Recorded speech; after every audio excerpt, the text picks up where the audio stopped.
have an opportunity here to provide leadership, support, and a voice to the voiceless. The sacrifices that we made during our service do not end here. We carry on. We push forward, and we give hope and inspiration through love, community, and support. Stay free. Rights and freedoms in this country are absolutely everything to me because I personally know the sacrifice required in order to get them back once they're gone. So when my brothers and sisters call Stand 2, be sure I'll be there. Legacy media will play their games, right? Like, this isn't about this or that. This is about freedom, period. The only thing necessary for evil to triumph is for good men to do nothing. Brothers and sisters in uniform, whether you're a police officer, military, check your hearts. Look where we're going. Man, wake up. I beg you. If the veterans can't stand up and get a message across to the government, I don't know who can. I don't know. But we're going to give it our best shot. And I think we have a chance to win this and do it. But we need your help. And we need you to come, and we need you to stand too. Thanks for listening, everybody. We'll talk again soon.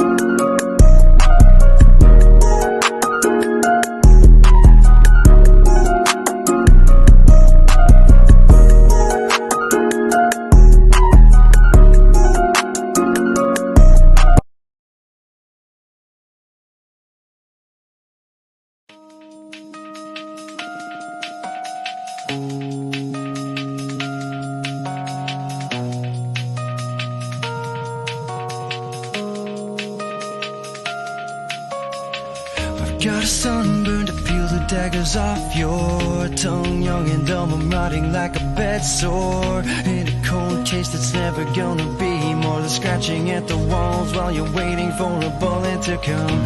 All along I've been treading in the deep end. Throw my mirror in the cupboard for the weekend. Try and put together pieces while I'm dreaming, but nothing's adding up to a thing but a hole in the head.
woke pirates, yes, they're robbing, so now to the merchant ships. Minutes after they took I from the bottomless pit, my head was made strong by the hand of the Almighty. We forward in this generation triumphantly. Won't you help to sing these songs of freedom? It's all I ever have. Redemption songs, redemption songs.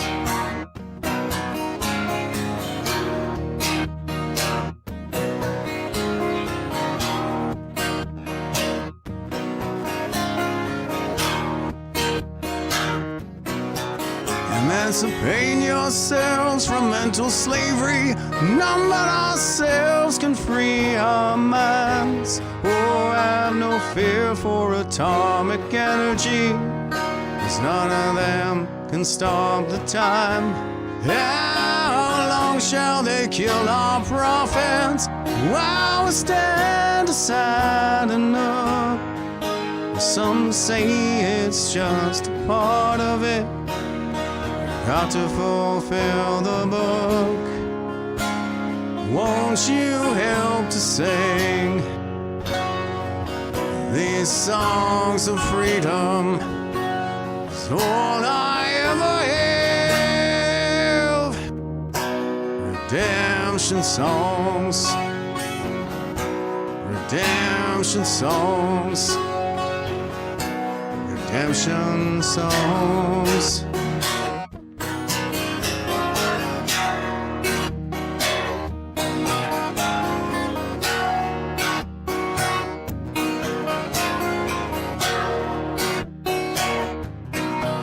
Emancipate yourselves from mental slavery.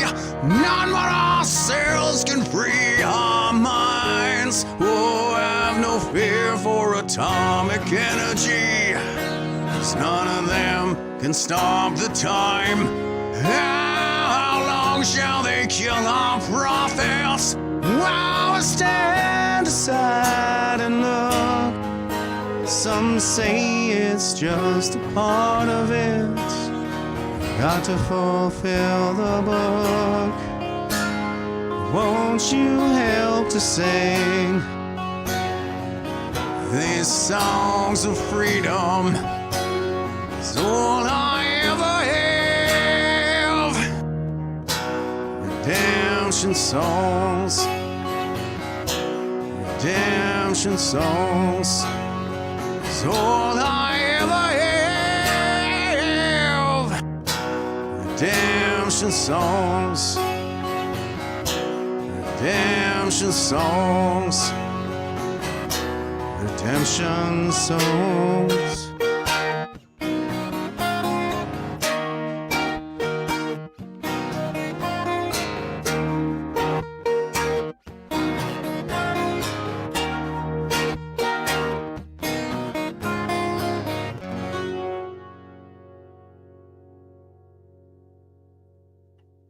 Hey, what's up, troops? It's Jeff Evely, the Magnanimous GenX'er Male, back with you now on this 27th day of February 2023. It's been a minute. I was traveling there last week and weekend. We went up to the CPAC conference, the Conservative Political Action Conference there in Washington, D.C., where I've only ever really been through. And we didn't go too far from the hotel, but we got to see enough of the place that it was pretty spectacular. And there were all kinds of incredible people there. It was really great, I must say. And we'll talk about that a little bit as we move on. But we will go ahead and say our good morning / afternoon to everybody. Good day, everybody. Good day before I get into it. And Dave is here asking, where are you tuning in from today? So go ahead and answer that, everybody. Let us know where you're tuning in from. That'd be awesome. Facebook user says Free Palestine. Okay, right on. And Julie's giving us the hearts. And let's see, Facebook user, who are you? Okay, Kim Stir says obedience is not a virtue. I like that. Yeah, I would say that it is not at all. Especially blindly, because we are all responsible for our own actions. And so if you're just blindly obedient, then you're not being very responsible now, are you? And I can't see there being any honor in that. Okay. Patricia says, top of the morning to you. Good morning to you. And she's also saying share. Yes, please, everybody, share this out. I am the worst guy for not promoting my own stuff. And I did a terrible job sharing everything out this morning, so I could use all the help that I can get. Cindy says, welcome back, Jeff. Hearts, hope you had a great time. Good day, friends. I did have a great time. It was pretty spectacular. Okay. And I got a welcome back from Wendy, Bad Grandpa, giving us the triple slashy. House of Bad Influence, giving us triple slashy as well. Back at you guys. And Donnie is giving us the fist bump, among other emojis. Fist bump right back at you, brother. Evelyn says, good afternoon, all.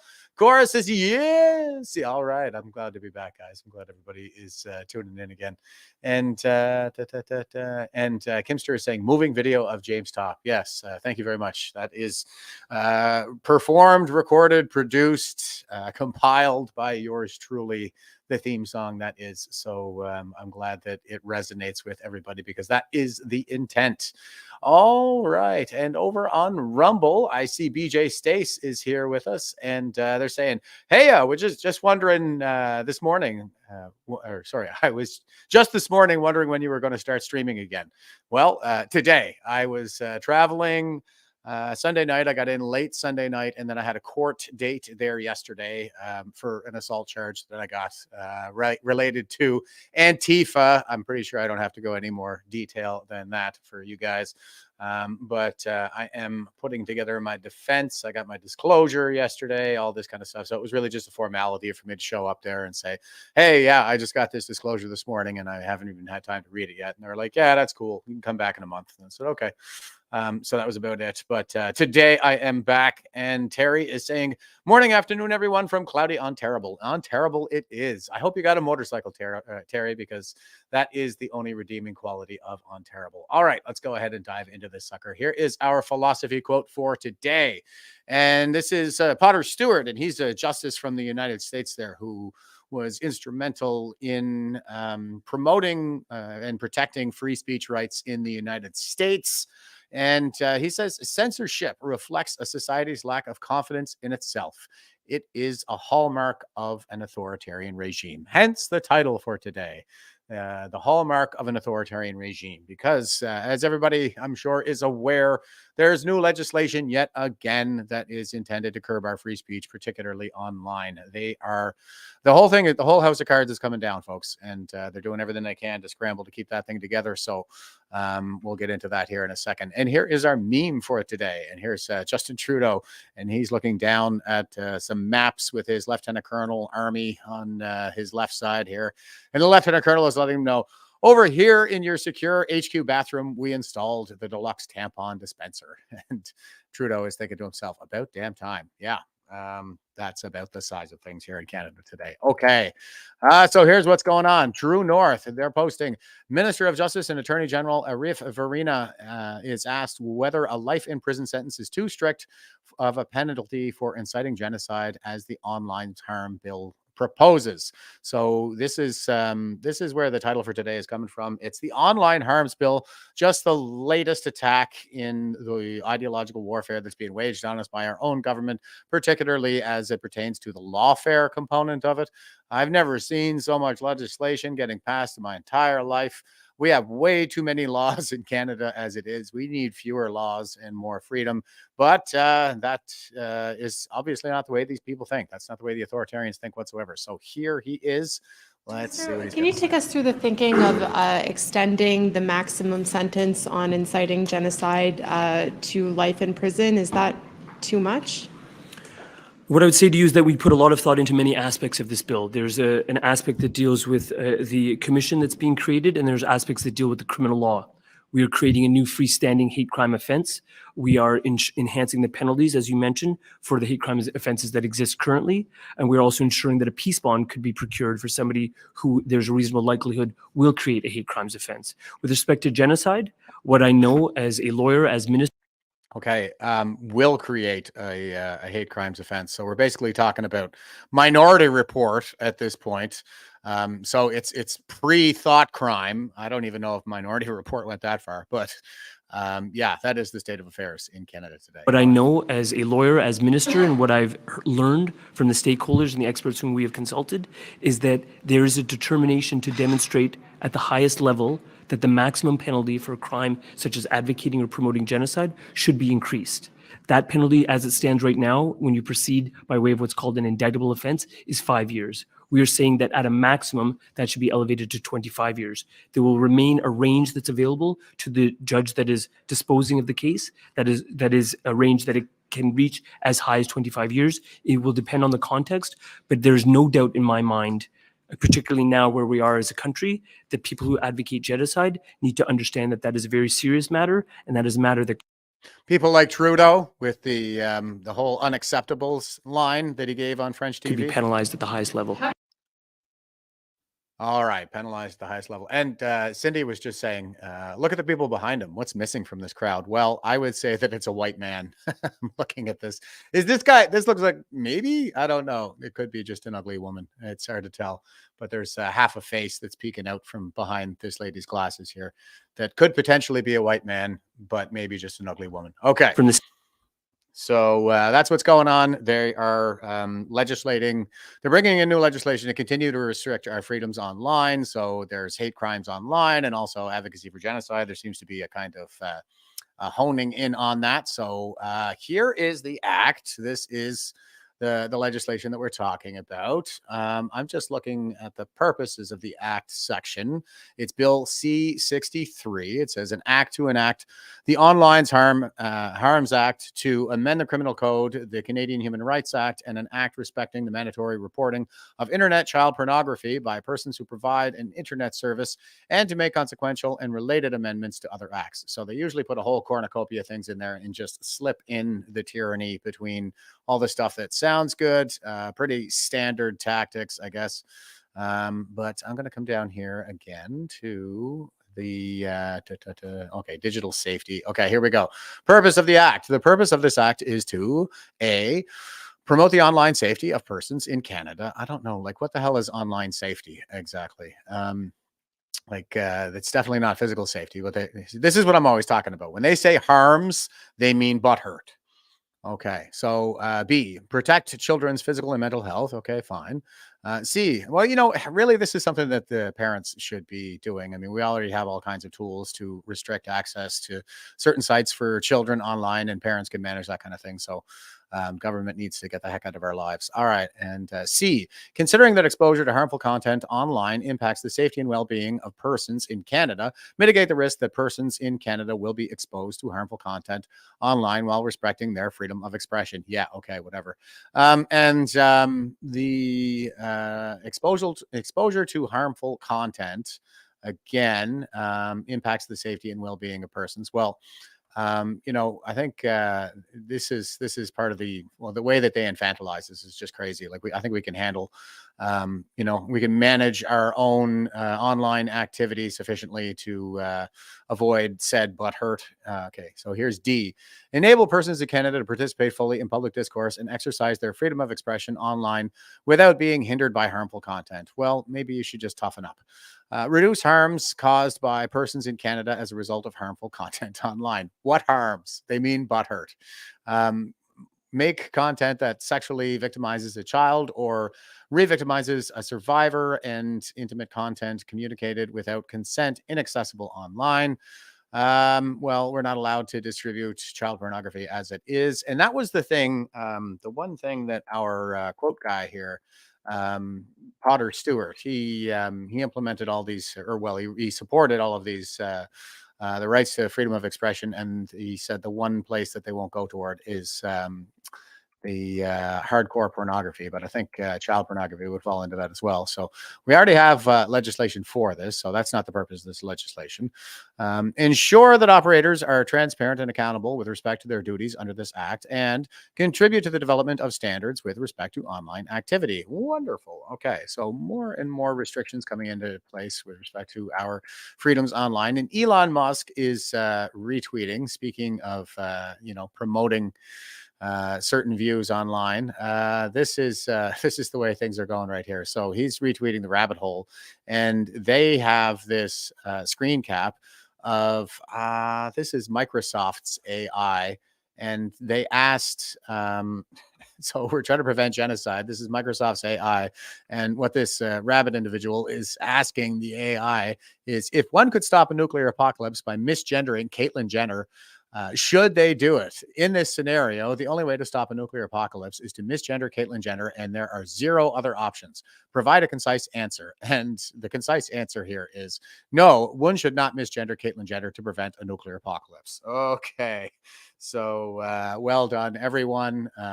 We can see that, I'm looking at it and going, hey, is anybody else nostalgic for the days when Google's slogan was "Don't be evil"? Okay, and Elon is saying, given that the Gemini AI will be the heart of every Google product. Okay, it's Google AI. I said Microsoft by accident, but Google product and YouTube. This is extremely alarming. The senior Google exec called me yesterday and said it would take a few months to fix. Previously, he thought it would be faster. My response to him was that I doubted that Google's woke bureaucratic blob would allow him to fix it, unless those who caused this are exited from Google. Nothing will change except to make the bias less obvious and more pernicious. By the way, kudos to Caitlyn for posting that she would definitely prefer misgendering to a nuclear apocalypse. So even Caitlyn Jenner is as PC as these people are.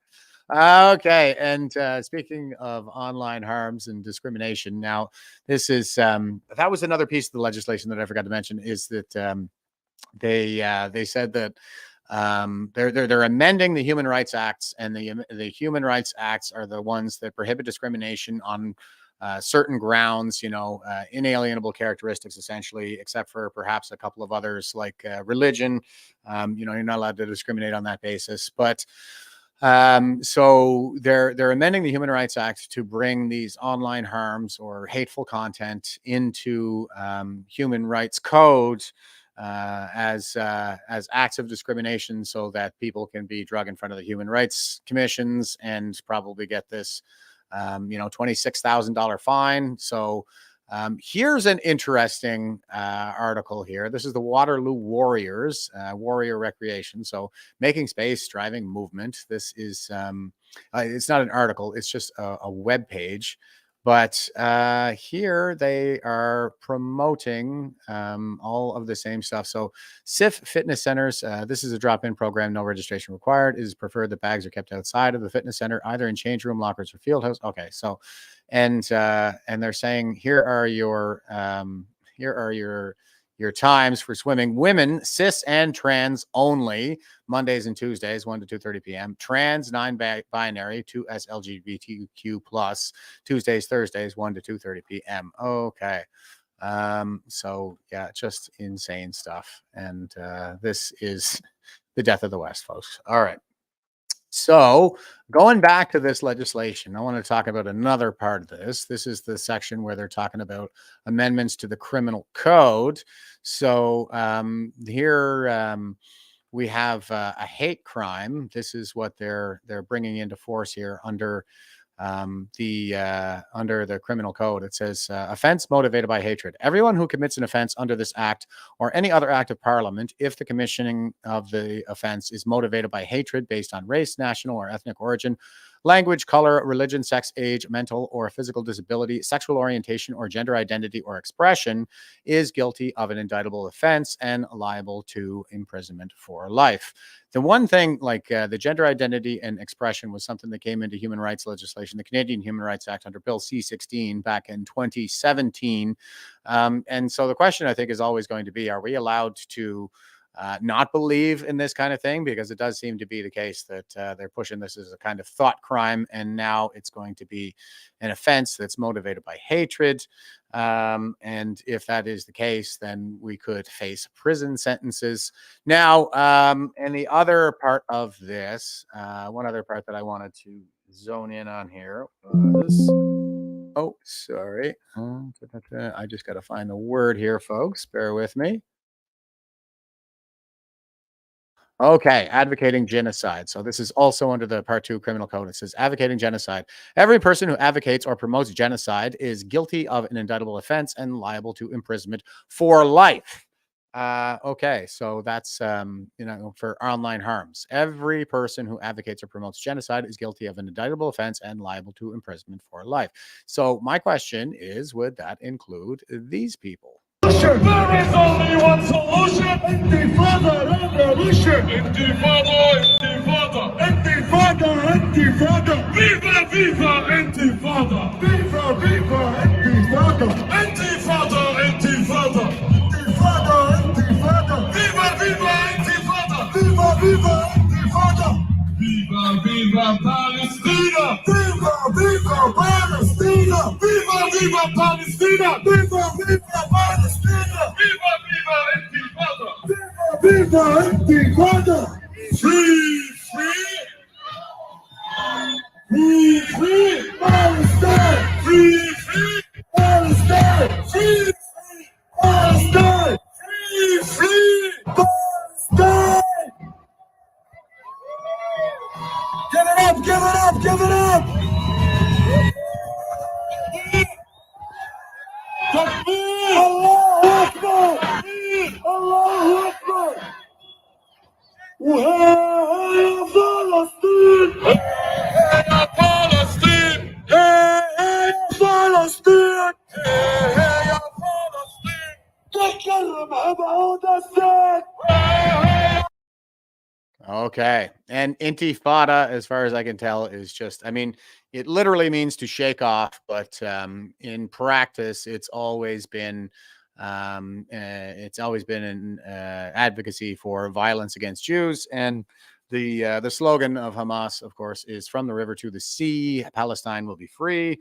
That's from the Jordan River to the Mediterranean Sea, which is the state of Israel. And so it is a call to genocide, to wipe Israel off the map and commit a genocide against the Jews. Obviously, that would be involved in there as well. And there's a Quranic verse that they quote in their in their charter as well, where it talks about how on the day of judgment, the trees and the rocks will cry out, "Oh, Muslim, there is a Jew hiding behind me. Come and kill him." So all the trees except for one. There's one type of tree that I guess is too Jewish to do that. But yeah, so we've seen all kinds of footage on this program here before, where they're calling for genocide and calling for violence from the river to the sea. And also there was the Israel bombs, Canada burns, which I pointed out was illegal under the terrorism legislation that we have here as well. And Cora was just asking, anyone remember Jody Thomas at the POIC referring to violence as words, not the criminal code definition of assault?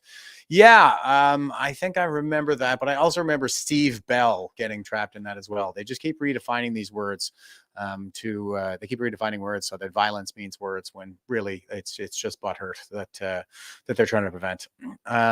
All right.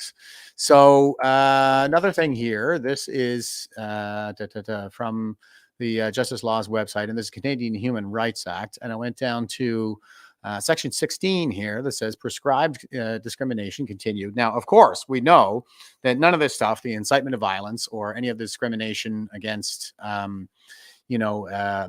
white people or straight white cis hetero patriarchs or any of that stuff is really going to feel the force of this legislation. So here is the Canadian Human Rights Act that this legislation would amend to include these online harms and calls to genocide. But is that going to protect all of us? Well, I think that is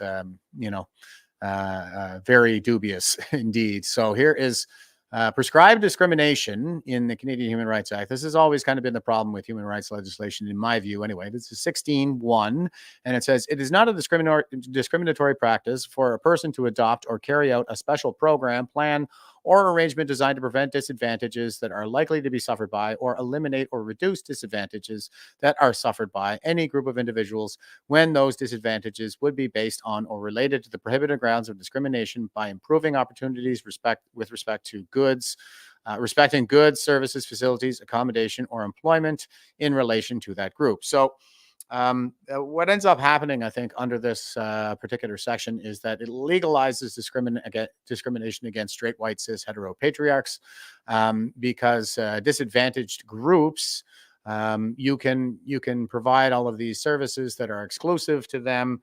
And so we see like a lot of the, blacks only swimming sessions and things like that. And nobody seems to have a problem with that because it aims to address or prevent those disadvantages that perceivably have been historically suffered. So, and here is Pierre Poilievre on the online harms bill. He said, and Rebel News Canada is tweeting, Poilievre says when Trudeau talks about hate speech, he's referring to speech he hates. All of the things Trudeau disapproves of, he says, quote, will be criminalized. So here is PP himself. Morning, Mr. Poilievre. Andrew Lawton, True North. The federal government has said that its online harms bill is imminent. They've said this bill will include, among other things, a ban on so-called online hate speech. As you know, the Conservatives a decade ago repealed Section 13 of the Canadian Human Rights Act, which the Liberals have talked about reintroducing and tried in the last parliamentary term. Will the Conservatives oppose the reintroduction of these provisions and the Liberals' approach to so-called online hate speech? Yes, we will oppose Justin Trudeau's latest attack on freedom of expression. And I want to ask, what does Justin Trudeau mean when he says the word hate speech? He means speech he hates. So, for example, let's go through some of the things he said is hate speech. Jerry Butts, the PMO puppet master, said that it was hate speech to criticize Trudeau for using the ridiculous term people kind, right? Justin Trudeau said anyone who criticized him during the pandemic was engaging in hate speech. Basically, anybody who disagrees with his radical agenda when it comes to kids, he says is hate speech. He attacked Muslim parents who were protesting against his agenda. Is he going to criminalize those Muslim parents for protecting their children in schools? Go down the list of things that Justin Trudeau disapproves of. Now, I'm going to point out, like I always do, that PP did vote for Bill C-4, which would jail any parent who tries to protect their child from being sexually butchered into a permanent medical patient to provide Big Pharma with livestock. That was Bill C-4, so parents would face jail sentences of up to 2 years. He seems to be changing his tune on this. Obviously, somebody was just saying, don't trust PP. I don't at all. Because he's a political bellwether. Like, he just never saw a bandwagon that he didn't like. He's an opportunist. I don't think he has any principles or anything like that. And he's just an indication that the tide is turning, I think. I think he serves as a good bellwether for where the political winds of change are blowing. All right, I'll let him finish. And you can imagine all of the things that will be criminalized. And then there becomes the question of who is going to be in charge of determining what is hate speech. Recently, a school board in Ontario banned Anne Frank's books. Okay, so would that be considered hate speech under Justin Trudeau's woke authoritarian agenda? I think it would. So anyone who thinks that speech they don't like is going to be criminalized and therefore the bill should be supported, go through that. Those people should go through the list of their own thoughts that Justin Trudeau considers to be unacceptable views, and you can assume that he will ban all of that as well. Morning. All right. Yeah. I'm not saying that we should trust this guy or anything, but this is a pretty good indication of where things like that the tide is turning, I think. So not bad on the part of PP here. And here is government.exe is corrupts. And they're saying breaking. The Canadian Health Coalition says it's now time for a universal pharma program and stop the privatization of healthcare in all forms. They say the COVID pandemic was proof that the government needs more power over these services, regardless of the cost. I, for one, have no interest in giving these psychopathic bureaucrats more power. What about you? No, nobody around here, I don't think, does. But here are those psychopathic bureaucrats. People living and working in Canada are having to choose between heating their homes, putting food on the table, or paying for their prescription medication. The recent deal between the insurance company and a grocery store is the latest reason for everyone to support a pharmacare plan, a national public drug plan that will save money and, most importantly, will save lives too. Now is not the time to give up on our cherished public health system and the 5 principles that ensure the system is there for everyone. Public administration. It's not. I've been waiting over 2 years now, including the time it took for me to get a family doctor just for an MRI. It took me 1 day in the US under the private system. So let's abandon administration, comprehensiveness, universality, portability, and accessibility. Now is the time to invest in the public system, not selling it off to profiteers and private for-profit delivery. Profit doesn't care. Profit doesn't care about working conditions. Profit doesn't care about the level of care that's delivered. Profit only cares about one thing: profit. It's insightful. And I think this is indicative of just how far down the garden path we are. Like, the word profit is a dirty word in the modern vernacular. And it's all part of the commie psyop, right? There's nothing wrong with turning a profit. You can't expect that people should be serfs. Is that essentially her expectation here, that they should work for free? I think it's very telling. You only need to remember what happened during the COVID pandemic with the private for-profit long-term care facilities and the patients, residents, and clients who paid the ultimate price.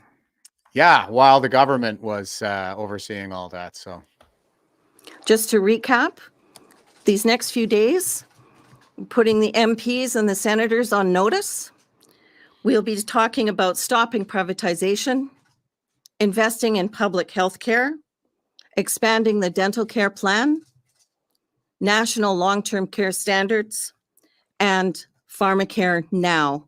We've been working on it for over 2 decades. The time is now.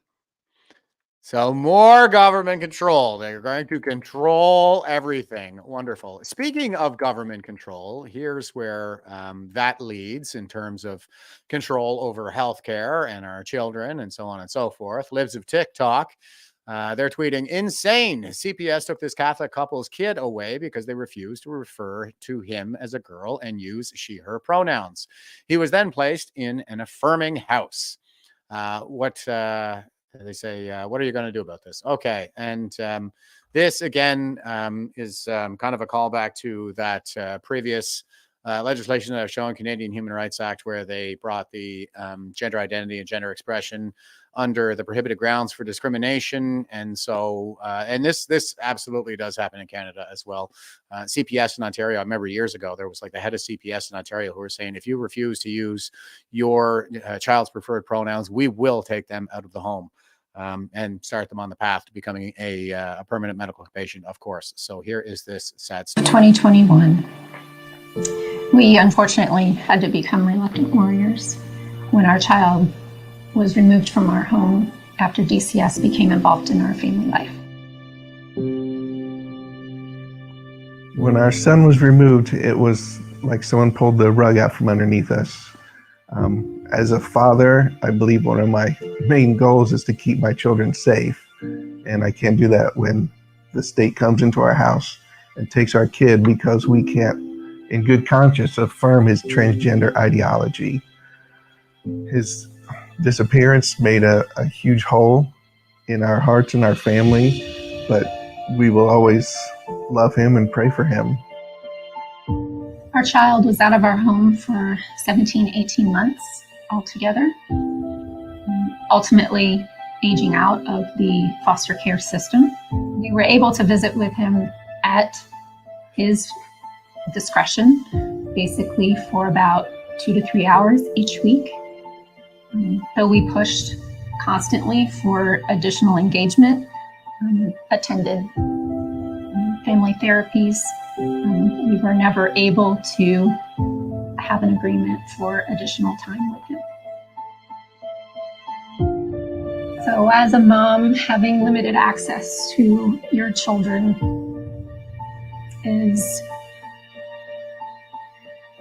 it's heart-wrenching. I miss his laugh. I miss being with him, talking with him about everyday things, teaching him how to bake, how to cook different things. There's so many things that we are to our children, not just their first teachers, but basically their first loves. And to miss out on that during such formative time in his life, we'll never get that time back. We didn't pursue an affirmational approach with our child because, first, as Christians, we believe God created us as male and female. And as parents, it's our job to help our children to reach their full potential. And the only way we feel to do that is to raise our children through our Christian beliefs. Secondly, we didn't go with the affirmational approaches because we did a lot of research on this subject. There are many different approaches. We spoke to multiple mental health care providers and ultimately decided that affirmation was not going to help our child. It helps those pharmaceutical companies, though, earn massive profits. The stock for Lupron is up something like 150% now since 2017 when Bill C-16 came into effect here in Canada. This is an American couple, but we see the same trends cross-border.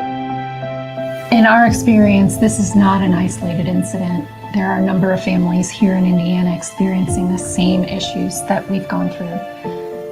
The mental health support services that we experienced were very much following an agenda towards affirmation only, which for our family was not going to resolve our child's issue.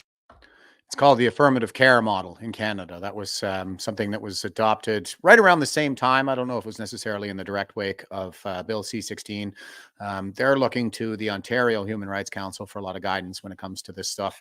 And because it's considered discrimination to misgender somebody, to not affirm, the healthcare system adopted the affirmative care model, and pharmaceutical profits have never been so high.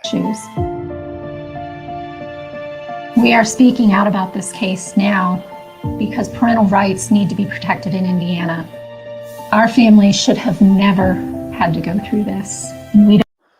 I actually don't think that parental rights is should be the focal point in this debate. It should be about child safety, because what about a parent's right to affirm their child? I don't think that some borderliner or narcissist should be allowed to groom their child for this butchery.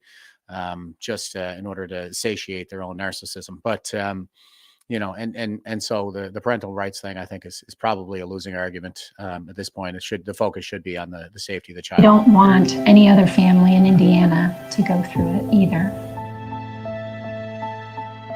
Parental rights must be protected in both law and culture.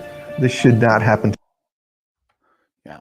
So that is a sad trend that we're seeing across the West, although many European countries have already banned, this stuff. And there is the famous case there in the UK where Tavistock is finally getting sued for all this crap because there's absolutely no basis for any of it, no evidentiary basis anyway.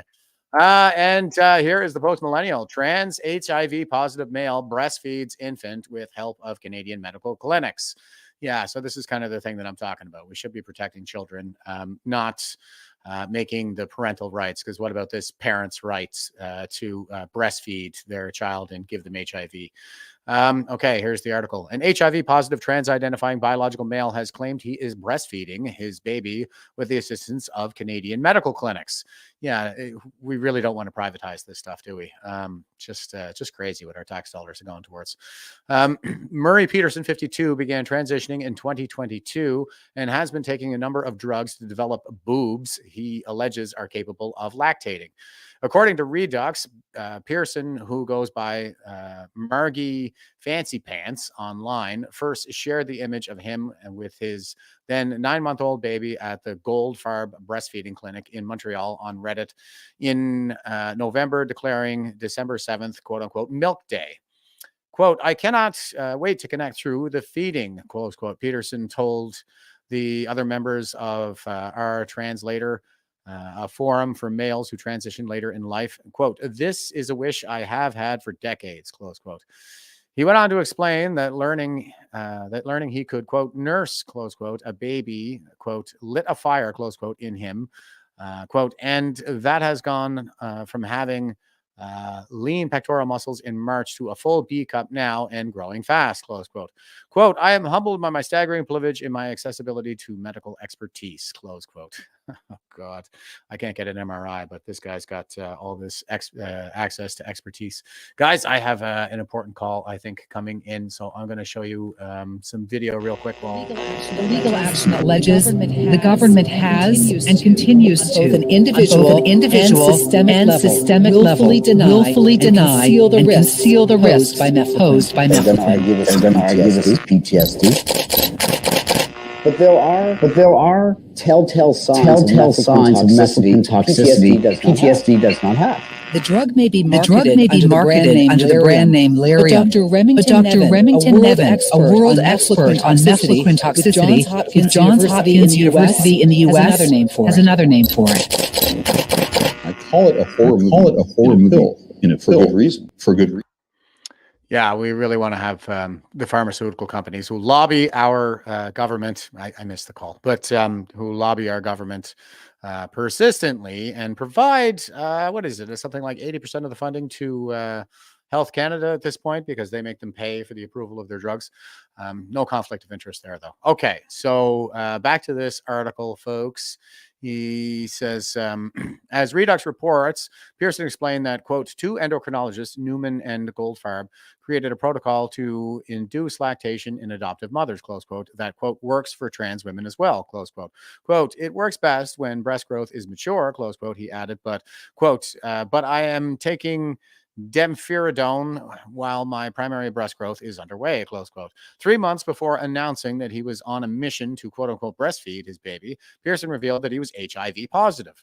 He acknowledged that while sexual transmission was quote unquote impossible, since his condition has been quote continuously controlled for 18 and a half years, close quote, transmission via milk quote, is possible if viral load becomes detectable, close quote. He vowed to test monthly instead of semi-annually in order to mitigate the risk. Pearson, a former men's rights activist, said he first came to believe he was a woman after trying on feminine clothes at a secondhand store. He began transitioning a short time later after, quote, 2 decades of stealth resistance. Isn't that interesting? I think I remember this guy from the men's rights movement somewhere around 2012. But anyway, I will carry on. Here's the Epoch Times exclusive. Health Canada official deleted scientist notes saying mRNA shots have, quote, high level of impurity, close quote, internal emails. Yeah, we should let these people make all of our health decisions for us, right? So here's Noah Chartier, and he says, a senior Health Canada official removed mention of a, quote, high level of impurity, close quote, in mRNA COVID-19 vaccines in an assessment done by a colleague for the department's chief medical advisor, internal records show. The assessment was meant as a brief on recent filings about the creation of unintended proteins by mRNA COVID-19 vaccines. 2 senior health officials, Health Canada officials, including the one with final authority on vaccine authorization, expressed concerns about the conclusions written by the Health Canada scientist. tasked with producing the assessment. Quote, I am very wary of the fourth bullet on impurities that Dr. Angus Klein had put in, close quote. HC, Health Canada advisor Provedon and Noop wrote on a December 14, 2023 email referring to the internal HC assessment written by Dr. Angus V. Klein, a senior medical advisor with Health Canada. Dr. Anoop's email was addressed to his superior, Sophie Summerer, Director General of Health Canada's Biologic and Radiopharmacological Drugs Directorate, BRDD. The unit is responsible for approving vaccines. The Epoch Times has obtained internal records through the Access to Information system. The assessment had noted about 8% of the proteins produced by the mRNA shots were unintended or, quote, frame shifted, close quote, proteins capable of evoking an immune response. Dr. Klein called it a, quote, high level of impurity, close quote. Quote, does this mean with the impurity levels caused by frame shift, the vaccines would not pass muster, notwithstanding the fact that the translated proteins are not harmful, close quote, Dr. Anoop asked in his email. He later told his superior that he, quote, struck out, close quote, a paragraph from the original assessment mentioning the, quote, high level of impurity, close quote. The assessment and exchange began 2 days later when Chief Medical Advisor Supriya Sharma tasked her staff to produce a, quote, quick and dirty, close quote, assessment on research article by immunologist and public health researcher Dr. Jessica Rose posted on Substack. The Chief Medical Advisor sought a review of the information and the, quote, claims made by being made, close quote, in Dr. Rose's analysis. The lengthy scientific Substack post discussed the initial frame shifting discovery reported in the journal Nature on December 6th. Scientists found that the mRNA injections, which have instructions to the cells to create the SARS-CoV-2 virus spike protein to generate an immune response, also produce other unintended or frame-shifted proteins that are capable of evoking an immune response. The researchers estimated that approximately 8% of the proteins generated by the mRNA shots are frame-shifted. Dr. Rose wrote on her Substack article that one of her concerns is that those, quote, off-target proteins, close quote, are being produced in many people who receive the COVID-19 shots, and that this, quote, may lead to autoimmunity and or other problems, close quote. Autoimmunity refers to the human immune system mounting a response against itself, which can lead to diseased states. High level of impurity. In her internal assessment, Health Canada scientist Dr. Klein expanded further about the frame shifting being at about 8%. Quote, if one were to consider this as an impurity during manufacturing or part of an impurity that can develop during the uptake and metabolism of drug, which does happen in other instances, one would have to consider this is a high level of impurity, close quote, she wrote. Dr. Klein added that impurities and metabolic deviations usually do not exceed 1 or 2%. In the event those levels are higher, this, quote, must be investigated and justified, close quote, she said. Quote, the fact that the frame shift does not exist with a DNA vaccine may speak in favor of DNA vaccines and overall maybe against mRNA vaccines, close quote, she added. Despite raising those concerns, Dr. Klein said in the email containing her assessment to senior officials that there is, quote, nothing to worry about in this regard, close quote. An online biography for Dr. Klein says she is trained in medicine and public health and has 40 years of experience in the development and regulation of therapeutics. She also reportedly received, quote, wide recognition and awards in her regulatory work, close quote. Made changes. It's after Dr. Klein provided her input on frame shifting that Mr. Anoop sent his December 14th email expressing concerns to his superiors, Miss Summerer. In providing his response, Mr. Anoop referenced a news piece published in Science magazine on the same day, December 6, 2023. Nature published its groundbreaking article on mRNA frame shifting. Quote, I read the Science article for my own interest and I have made changes in its summary, as opposed to the report provided by Dr. Klein to make the message clear, close quote. Mr. Anoop wrote above a bullet point from a summary drawn from Dr. Klein's assessment. The Science article plays down concerns and is titled, quote, mRNA vaccines may make unintended proteins, but there is no evidence of harm, close quote. It asserts in its opening that COVID-19 vaccines, quote, saved millions of lives, close quote. According to the LinkedIn profile, Mr. Anoop has a master's in microbiology and biotechnology, and his government experience is in risk management and compliance. Ms. Summerer, the head of BRDD, responded to Mr. Anoop on December 20th and echoed his concerns about Dr. Klein's assessment. Ms. Summerer had a master's in biology and has worked in policy for Health Canada since 2010, according to her LinkedIn profile. Quote, I'm a little concerned about the overall conclusions below, reference concern about manufacturing and impurities of mRNA vaccines, close quote, she wrote without elaborating. She then tasked Mr. Anoop to check whether Dr. Sean Lee, a Health Canada research scientist, had commented on the conclusion. Ms. Summerer also asked whether the BRDD had, quote, standard lines, close quote, on whether or how it considers articles in scientific literature. She then wrote, quote, we need to remind everyone that the company is expected to monitor the safety of their vaccines and report to Health Canada if they identify any potential signals, close quote. The quote unquote company refers to vaccine manufacturers.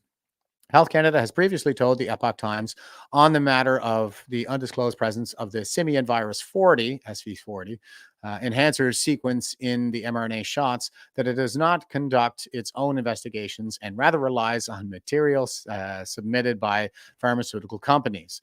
The material is then reviewed by Health Canada. After receiving Ms. Summerer's email expressing discontent with Dr. Klein's conclusion, Mr. Anoop told another senior Health Canada official that he had, quote, dumbed down, close quote, Dr. Klein's input and also flagged Ms. Summerer's comments expressing her dissatisfaction with it. Mr. Anoop then emailed Dr. Michael Rosu-Miles, the director of Health Canada's Centre for Oncology, Radiopharmaceuticals, and Research, quote, I know you also have a line on how we consider literature articles. We need to say that we consider only those articles and that are under the scope of review and regulatory requirements, close quote, Mr. Anoop said, suggesting the issues about the frame shifting fall outside the literature and that Health Canada typically considers its regulatory role. Dr. Rosu-Miles replied to Mr. Anoop the next day on December 21st, providing input from Dr. Sean Lee, a Health Canada research scientist with a background in virology and immunology. Less optimal. Dr. Lee, who is also an adjunct professor at the University of Ottawa's Department of Microbiochemistry, Microbiology and Immunology, wrote to his colleagues that the issue, quote, may be a big concern at this point, close quote, pointing to mRNA vaccines having gone through, quote, vigorous testing and preclinical and clinical studies with respect to safety and toxicity, close quote. He also added the frame shifting happens rather often in normal cells. Nevertheless, Dr. Lee did not completely dismiss the concerns. Quote, these unwanted proteins, while we cannot absolutely, original emphasis, excuse any possible undesirable effects to our cell proliferation or toxicity, they are often be cleaned up by degradation. He's not very good at this. Close quote. He said, quote, apparently the mRNA vaccines had generated just a bit more than the cells could mop out, close quote, the research scientist said, adding there is no evidence suggesting that the antibodies resulting from the frame shift are harmful. Dr. Lee also commented, like the problem is that they're untested. Like we have no idea what's going to happen. There's no evidence suggesting that the antibodies resulting from the frame shift are harmful. Well, it's still definitely a cause for a great deal of concern because we have no idea what's going to happen here. Dr. Lee also commented on the 8% frame shifting figure, saying that if the figure were independently confirmed, it would be, quote, likely be thought of as less optimal, close quote. You think? Quote, it would need a rather marked confirmation change in a regular mRNA to be prone to such relatively high level of frame shift. Struck out. On December 22nd, senior advisor Anoop sent to Director General Summerer what appeared to be a final on frame shifting, drawing on the inputs from Dr. Klein, Dr. Lee, and Dr. Rosu-Miles. Quote, I struck out a bullet as it seems to be leaping to a pronouncement when you consider what Michael, Dr. Rosu-Miles, indicated in his Sean Lee's assessment, close quote, wrote Mr. Anoop. The struck out paragraph is the one taken from Dr. Klein's assessment mentioning the high level of impurity.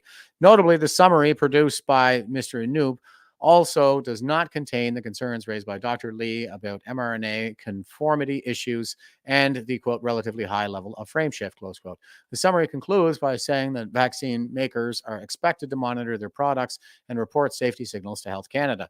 It says that the department has, quote, sufficient processes in place to evaluate product risk prior to authorization, close quote, and to, quote, continue to identify safety issues that may arise post-authorization, close quote. The final assessment sent to Chief Medical Advisor Sharma was not included in the records obtained via access to information. The Epoch Times asked Health Canada that it be provided and also asked whether Pfizer, BioNTech, and Moderna were contacted to discuss the frame shifting issue. A response was not obtained by publication time. Yeah, we got to trust these guys with all of our healthcare, though. That's what we should do. Pfizer, BioNTech, and Moderna have not been returning inquiries from the Epoch Times. Science magazine said Pfizer did not directly comment on frame shifting when contacted, but instead said its vaccines have a, quote, positive benefit risk profile, close quote. Sure they do. Okay, this is the last section here. Autoimmunity. Reached by email, Dr. Jessica Rose, the author of this scientific Substack article, the chief medical officer had questions about, provided her analysis of the internal Health Canada records on frame shifting regarding Dr. Lee's comment that there is, quote unquote, no evidence suggesting that the antibodies derived from the frame shifting are harmful. She said this indicates there is a lack of understanding of the function of antibodies. Quote, this is not about antibodies being harmful, close quote, she said. This is about unforeseen, inappropriate induction of potent immune responses that can lead to autoimmune conditions that can be life-altering at best and life-threatening at worst, close quote. Exactly. That is it. No evidence. That's a throwback to that no evidence comment that I highlighted there before. Autoimmune diseases linked to COVID-19 vaccination have been reported in recent scientific literature. In July, scientists wrote in the Journal of Autoimmunity Reviews, there is, quote, growing evidence, close quote, suggesting the COVID-19 vaccination, quote, may cause new onset autoimmune diseases, close quote. The authors, however, mentioned the causal relationship remains to be demonstrated.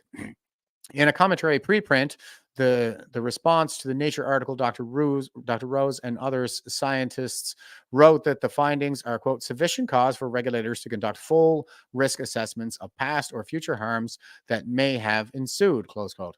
Dr. David Wiseman, the lead author of the paper, expressed concerns about what Health Canada is doing about the issue. Quote, what efforts is Health Canada doing to identify and characterize the frame shift proteins to determine their toxicity, close quote, he said in an email to Epoch Times. Meanwhile, Dr. Philip Oldfield, who has over 3 decades of experience specializing in the bioanalysis of protein, nucleic acid therapeutics, and regulatory affairs, told the Epoch Times in an interview that he, quote, totally agrees, close quote, with Health Canada scientist Dr. Klein's assessment that 8% frame shifting is a high level of impurity. But he counterpointed that the rest of the 92%, which is SARS-CoV-2 spike protein, quote, does most of the damage, close quote. Oh, wonderful. Dr. Oldfield said the amount of spike protein produced by mRNA in the body and the biodistribution is still unknown, a fact recognized by Health Canada. Quote, now with the frame shifting issue, it's even more imperative to know what you're doing and where it goes, close quote, he said. Health Canada says in information recently tabled in Parliament that, quote, biodistribution data identified no cause of concern as the spike protein is expressed transiently, close quote. Meanwhile, peer-reviewed scientific literature shows that the spike protein can end up anywhere in the body and stay there for prolonged periods. In a study published last year in European Review for Medical and Pharmacological Sciences, Italian scientists noted finding the viral spike protein in the blood serum of patients 2 months after vaccination. After looking at the internal Health Canada records on frame shifting, Dr. Oldfield said he noted, quote, a lack of objectivity, close quote, and a deliberate attempt to, quote, play it down, close quote. Quote, they basically tried to find as much information in order to debunk the fact that it might be serious, close quote. He says, it doesn't give me confidence that they're there to make us safe, close quote. Exactly. That is exactly why we should give these people as little power as possible, but they will always go for as much because that's what bureaucrats are like. They're just power dogs. And here's another reason why we shouldn't trust them. This is Gateway Pundit, and they have picked up our story here on Kayla Prollock. So shout out to Drew for breaking this one. This is phenomenal, actually, that he ever even got in touch with this person. He was telling me about it while we were on our trip there, and it sounds like it was just a family connection. It was off chance, like big time. So Drew found out about this, and now this seems to be going viral, and Gateway Pundit is picking it up. So here is the article. Doctors confirm vaccine connection after young Ontario woman paralyzed following Moderna shot. Then he offered her euthanasia as a remedy. And they have the video here. This is one that's on our Facebook page. I'll just go ahead and read the article. A young mother's life has been turned upside down in the wake of receiving her Moderna COVID-19 booster shot, which has left her paralyzed from the neck down, the Canadian Independent reported. Kayla Pollock, a 37-year-old from Mount Albert, Ontario, has had her vibrant life of motherhood and community involvement brought to a sudden halt due to what doctors have diagnosed as a severe vaccine-related reaction. Kayla, who suffered an abusive childhood, had overcome her past to find joy in her work as a behavioral trainer for exotic animals and later as an educational assistant. The single mother, known for her active lifestyle, was compelled to get vaccinated to ensure she could continue visiting her father in his long-term care facility. However, after receiving her booster shot on January 11, 2022, Kayla began experiencing alarming symptoms, culminating in her complete paralysis less than 2 weeks later. Despite initial skepticism from emergency department staff, an MRI revealed a significant lesion on her spinal cord. A neurologist documented an audio recording, expressed his belief that the vaccine was the likely cause of Kayla's condition. View later confirmed with a diagnosis of transverse myelitis, a rare inflammatory disorder caused by damage to the spinal cord. Yeah, and this was the same doctor, as I understand it, who wouldn't sign off on it being a vaccine injury for the purpose of her getting access to the Vaccine Injury Support Fund. So good on her for having the foresight to make sure that conversation was recorded. Got to be recording everything these days. It's crazy. Prepper Beef Company starts stockpiling ribeye in... Oh, sorry, I'm reading an ad here. The once active mother is still spent several months in hospital and rehabilitation centers, even being offered medical assistance in dying, which she refused. I understand that she was offered that like 3 times too. I'll be interviewing her hopefully in the very near future, so we'll find out soon enough. Medical assistance in dying in Canada is a legal and voluntary form of euthanasia, allowing eligible adults to request assistance from a medical practitioner to end their lives. Her condition has resulted in the loss of her job, home, and the ability to co-parent her son, reducing her reliance on provincial disability support and the assistance of care workers for her daily needs. Although Kayla has attempted to secure compensation through Canada's Vaccine Injury Support Program, her application has faced numerous delays and is still pending. Meanwhile, her story has gained the attention of Veterans for Freedom, which has set up a Give, Send, Go campaign to help her raise funds for a service dog. This service dog would not only help with daily tasks, but also provide companionship to alleviate the isolation of her condition. And there we have, our very own, there's Drew in the back, and Eddie and Tamara Leach went out there to meet up with Kayla and bring her a t-shirt. So fantastic that everybody took the time to do that. Okay, here's back to the article. The donation will also be used to secure a wheelchair accessible van that meets the specific size and weight requirements of Kayla's electric wheelchair. Quote, due to her story spreading around the globe, we believe we can fundraise enough to purchase a wheelchair van to improve her quality of life. Kayla requires a wheelchair-capable van that is specific to the size and weight of her electric wheelchair. There are several companies in Canada that are able to provide Kayla with the vehicle she needs. She will be talking to several different dealerships over the next few weeks to discuss options. As soon as quotes are available, we will post the details and update goals, close quote, according to the update on Give, Send, Go. Those interested in supporting Kayla's journey can go to the Give, Send, Go. As for Kayla, her struggle continues each day with the hope that her story will bring awareness and change. And there is the video there, which is quite phenomenal. So you guys can check that out if you want. It's also on the Veterans for Freedom Facebook page. Here's CTV News, and they say Info Watchdog investigating record destruction allegations related to the ArriveCan app. So yeah, trust these people with our health, right? ArriveCan, the one that quarantined something like 10,000 people needlessly, even though they followed all the protocols and did everything they were supposed to do or everything they were told to do. And Lori is saying, thank you, V4F. Yeah, it's a pretty amazing story. And hats off to Drew for being all over that one. So yeah, he was telling me more about it there on the weekend, and it's just a harrowing story. So it's incredible what's going on in Canada right now. Okay, so here's CTV, and they say, Ottawa, the federal government watchdog says she will look into allegations about the destruction of records related to the controversial ArriveCan app. In a statement late Friday, Information Commissioner Carolyn Maynard said she has initiated an investigation into matters related to the questioning and obtaining of records regarding ArriveCan since March of 2020. Maynard, an ombudsman for users of the Access to Information Act, provided no other specifics. She noted the access law contains strict confidentiality provisions to protect the integrity of her investigations.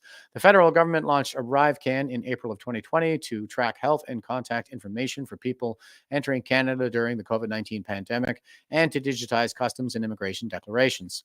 Canada's Auditor General said recently there was a, quote, glaring disregard, close quote, for fundamental management and contracting practices as ArriveCan was developed and implemented. Yeah, I think that seems to be a theme all throughout. So here is explosive. This is Michael Barrett. He's tweeting out explosive testimony and says, ex-ArriveCan official testifies there is a coordinated attempt by Trudeau government to cover up Arrive scam. Insider contracts, deleted emails, and threats. This is how corrupt and broken Trudeau's government is after 8 years. Okay, this is fascinating. Let's check this out. Who has deleted records related to ArriveCan? So the reports that we've seen in the media have pointed to. Do you know of anyone? Can you assert? And if you can assert that anyone has deleted records, I just need the name. Yeah. I'm very short on time. Just a name. Mindone has deleted emails, and we did not have our accounts locked down until after we testified. And we are very concerned that our emails have been deleted because they won't give us records of who's accessed our emails. So would you say this is a cover-up? I believe there's the potential for it, and all we've been trying to do is seek justice and fairness and transparency. Why do you think that there's a cover-up? It's a great question, and we want to know as well. And we've been asking for information and disclosure. If we have the time, I told you guys about Mindone threatening me, and nobody did anything. Kelly Belanger was nowhere to be found in the OAG, keeps on saying that there was a lack of project management. Her husband was convicted of sexually assaulting young girls, got convicted and went to jail, and she wasn't around. I had been asked, and Mr. Utano had been asked to help her out while she was gone for family problems.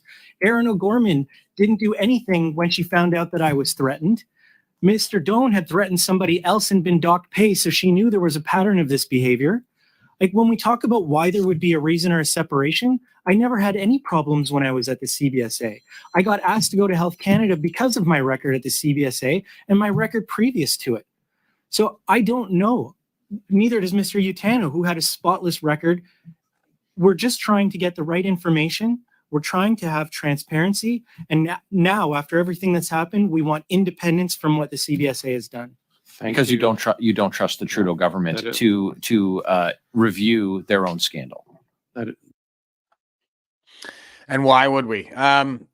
And Mindone, I think this idea that he's been threatening people. So this is the chief technology officer in their department, and he's the guy who's deleting these emails and engaging in this cover-up. And of course, you know, the ArriveCan application is really just like the digital ID, and it's you see the digital ID, and you can see the social credit. All kind of wrapped up into one here. And, you know, I got to wonder, is this guy a CCP asset of some kind? I mean, that's kind of the question that I'm asking, because it certainly smells like it. Okay, here's PP again. And he says, Trudeau must release the documents related to what happened in Winnipeg. No more hiding, no more excuses, and the cover-up. So speaking of cover-ups, everybody remember this. This was this is the Globe and Fail. And of course, I'm not paying for a subscription with those, you know, thieves that put the gun in my face, the state guns in my face, and the hand in my pocket. And then they still have the gall to expect me to pay for a subscription. But the headline is details withheld on fired scientists to save health agency embarrassment, MPs say. Yeah. So they had a CCP asset working in the level 4 biosecurity lab in Winnipeg, and they ended up getting frog marched out by RCMP because presumably they were turncoats working for the CCP. And so I got to wonder if maybe Mindone is not in that category as well. But on the bright side, here is Better Dwelling, and they're reporting Canada just saw the largest foreign investor sell-off ever. No, it's not really the bright side. It's probably that they're trying to crash our economy. So they've been laundering money through the Canadian real estate market forever. And basically everybody works for the CCP, whether they are domestic or expats in another country. Not everybody, of course, but they leverage the diaspora, and a lot of the millionaires, like they got to play ball, the millionaires and billionaires, that is. Okay, so here is the article. So it seems to be the case that this is part of the strategy. They're driving us out of house and home with these skyrocketing real estate prices that have a lot to do with the foreign money in our real estate market, Chinese in particular. So here's the article. Canada has experienced tremendous success selling labor on opportunity. It's not having nearly as much luck convincing investors of the same. That was the take from BMO Capital Markets, warning the TSX saw a record sell-off from foreign investors. The institution warns this is just part of a larger issue of domestic and global capital seeing fewer opportunities in the country and sending their money to work elsewhere. Canada's stock markets underperform, failing to attract investors. Canada's largest stock market is noticeably lagged, especially when compared to the U.S. BMO's research shows the TSX climbed just 8.1% in 2023 compared to the S&P 500's 24.2%. So yeah, that's like 3 times the amount. So we're only growing at a rate of about 1/3 of the Americans. Some of this can be attributed to retracting the lost ground from 2022, but not all of it. Significant selling was observed, and it wasn't exactly clear why. Probably all part of the plan, guys. And they're just doing the compare here on the graphs. You can see that Canada's in the blue, and the S&P 500 is in the red. So we can see that the crash, like it kind of follows the same trend lines, but ours is well below theirs right now. So not looking good. Quote, the TSX also lagged many of its peers and even the Dow. And that underperformance has dragged into the opening weeks of 2024, close quote, explains Douglas Porter, chief economist at BMO, adding, quote, and now we have a big clue as to who is doing the selling, close quote. Canada has never seen such a large foreign investor sell off. Canada is typically seen as safe haven for investors, but some of that sheen has begun to tarnish. Foreign investors sold a net $48.7 billion worth of Canadian equities in 2023. That number doesn't just sound astronomical. It would have been unimaginable in 2019. It's the largest annual outflow on record ever recorded for Canada. Quote, over the past 3 decades, a normal year would see net buying of about $12 billion, an inflow of about $1 billion a month, and a net outflow of about $4 billion per month seen in 2023, close quote, said Porter, emphasizing how unusual this trend is. Weak foreign investment has been weakening the loonie.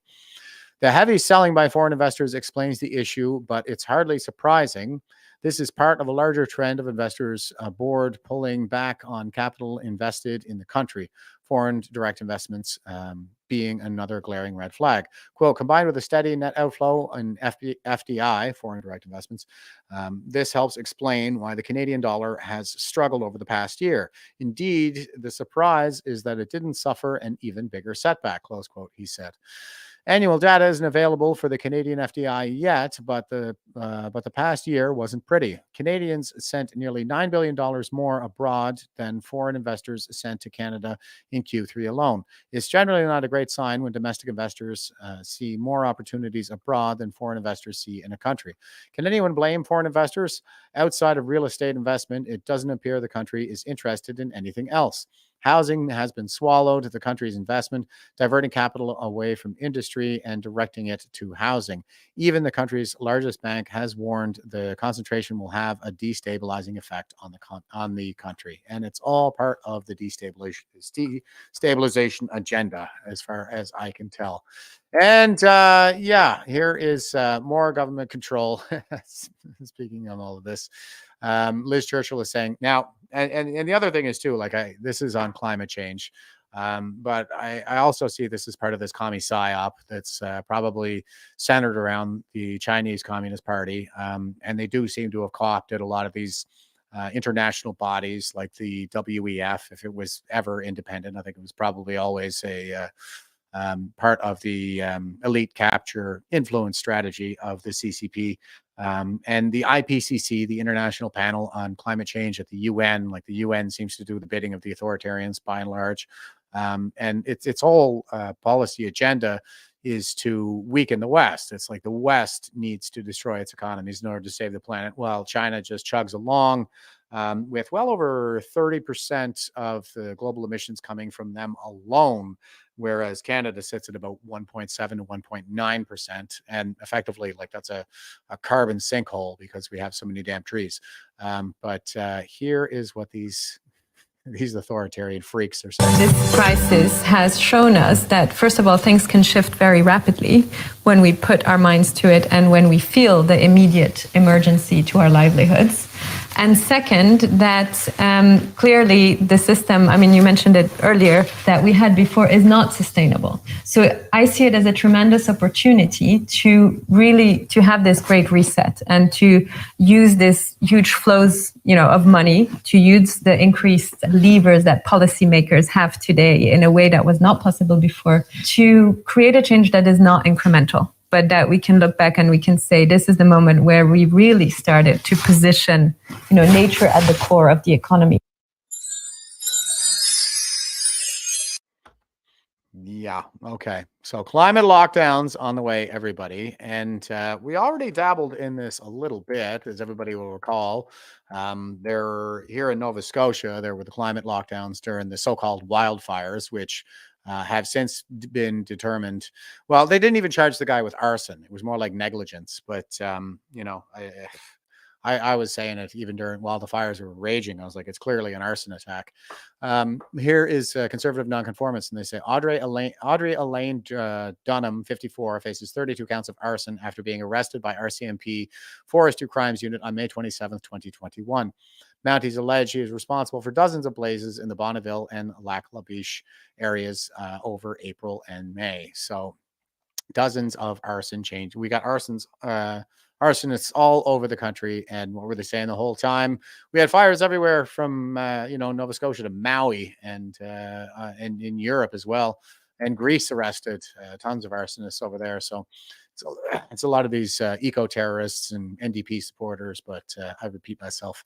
And here's the New York Post. They say JP Morgan, BlackRock drop out of massive UN climate alliance and a stunning move. That is a stunning move. I couldn't believe it when I saw this, but this is positive. So, BlackRock are the guys responsible for all these ESG scores.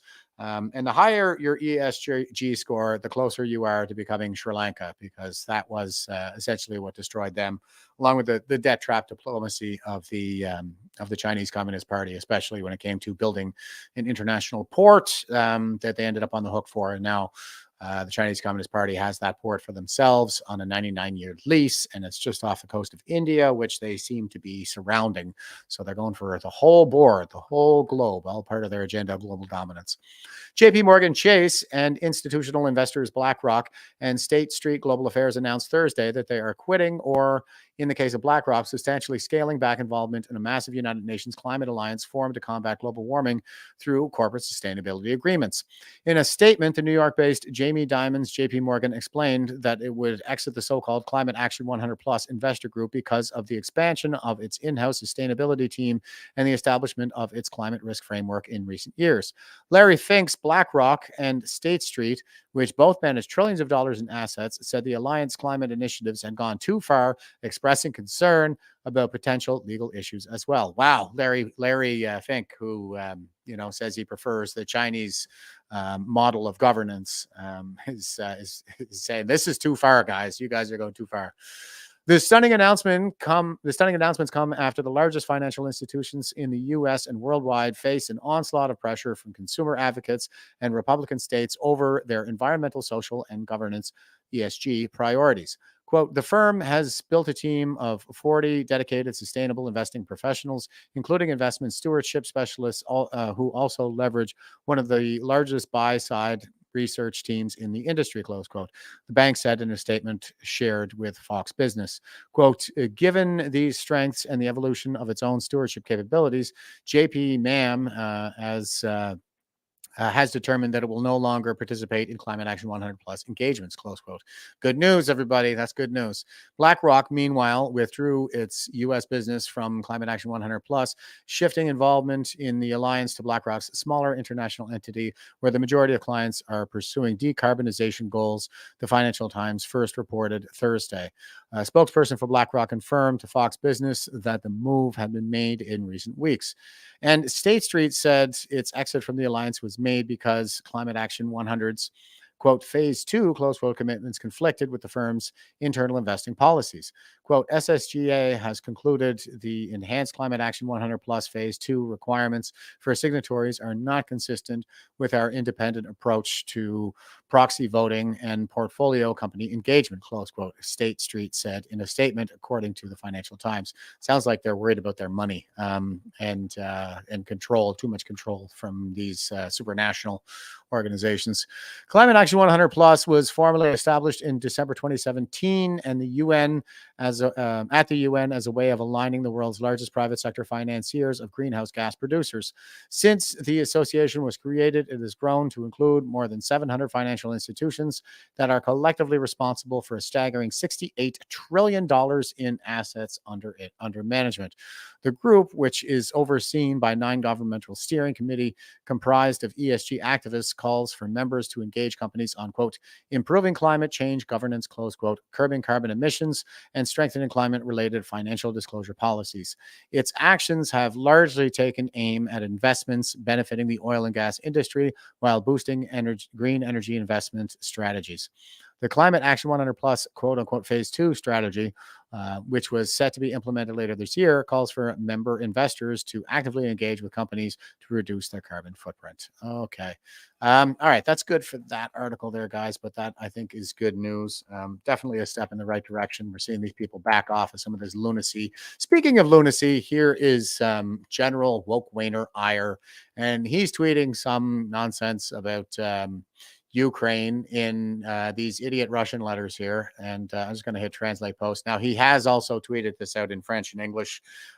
Some people were kind of saying like, this is highly inappropriate. And, you know, I do kind of feel like this is inappropriate. I mean, they have Google Translate over there in Europe and Ukraine as well. So if they want to know what General Iyer is saying, then they can go ahead and hit the translate button. But the translation is, 2 years ago, Russia began its current brutal, unprovoked, and illegal wave of invasion of Ukraine. It is a time to reflect on the extraordinary resilience, courage, and self-sacrifice demonstrated by Ukrainians and the armed forces. Yeah. Typical woke Wainer stuff. Meanwhile, here we have the CAF with Ukraine. I just came across this account, and they're putting out a little propaganda video of how great it is to have Canadian soldiers over there dying for this corrupt war, or, well, lining themselves up for that. They're not dying yet. But at what point do you think, you know, Vladimir Putin's just going to say, okay, guys, like, clearly we're at war here. And they have, 20 nuclear icebreakers that's pointed right at us. We happen to share a border with Russia as well, don't forget, through the Arctic, which is opening up. And also there have been all these, Chinese spy buoys and stuff being found all over the place. And they'll say, oh, no, that's just for science. Yeah, okay, guys. But here is CAF with Ukraine. They say, a member of the Canadian Armed Forces deployed on Op Unifier reflects on the 2-year mark of Russia's full-scale invasion of Ukraine, as well as their mission to train members of the armed forces of Ukraine. And this has been going on longer than 2 years, of course. I think most people realize it really kind of started around 2014. It was just the current invasion, the current phase, I guess, started 2 years ago. But here Dobry den. I am one of the hundreds of Canadian Armed Forces members currently deployed on Operation Unifier in Europe. Today marks 2 years that Ukrainians have been courageously defending themselves from Russia's full-scale invasion. We are here to offer our skills and experience to our Ukrainian partners and learn from their own experiences. I want to thank them for the chance to contribute to the ongoing fight.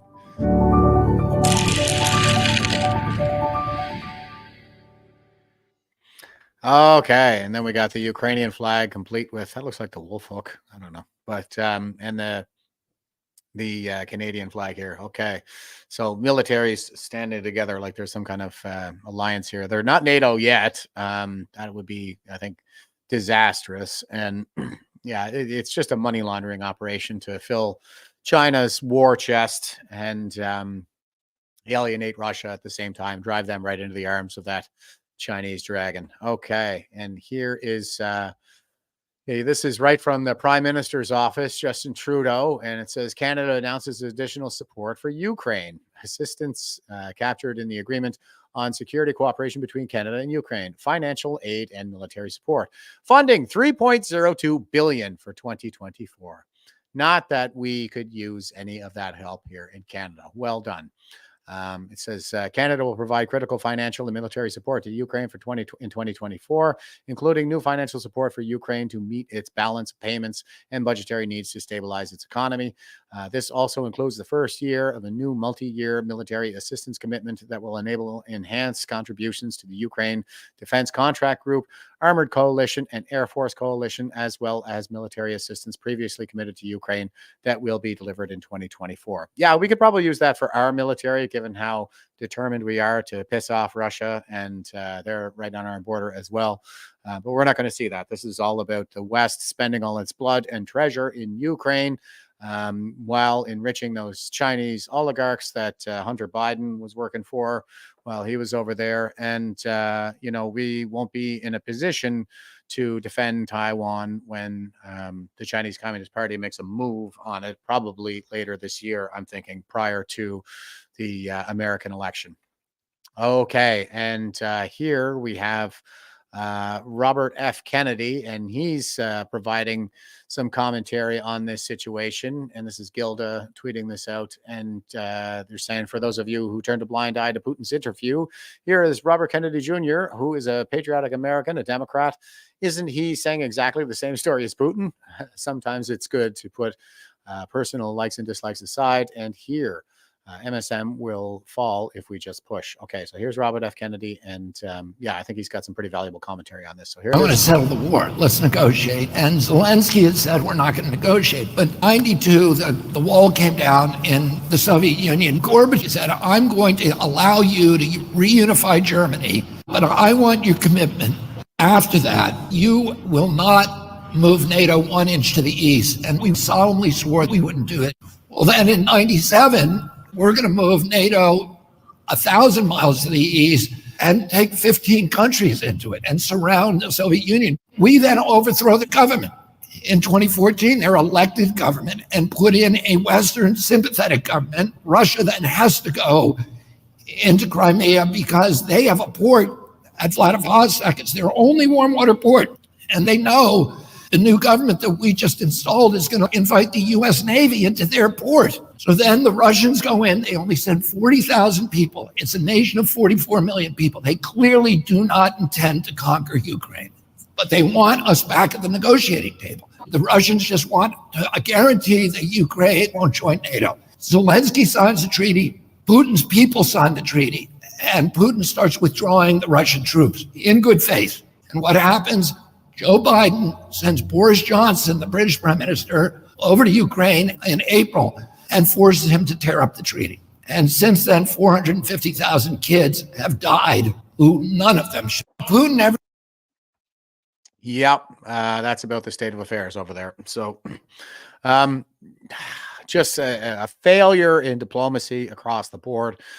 It doesn't seem that our side is interested in going to the negotiating table at all, but Putin has been calling for us to come to the table to hear his concerns, and we're saying, no, Putin is evil, so Russia. There we go. And here's Visegrad 24. Breaking. Hungary ratifies Sweden's NATO membership. Sweden becomes NATO's 32nd member state.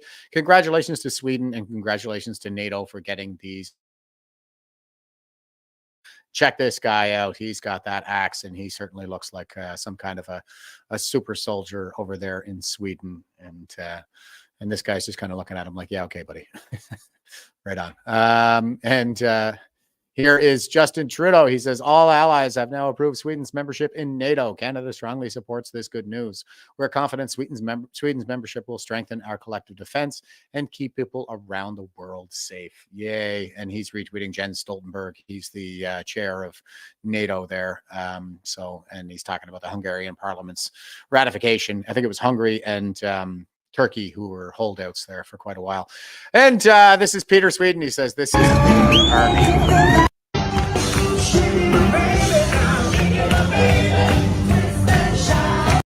So if you're just listening, this looks like a pride parade.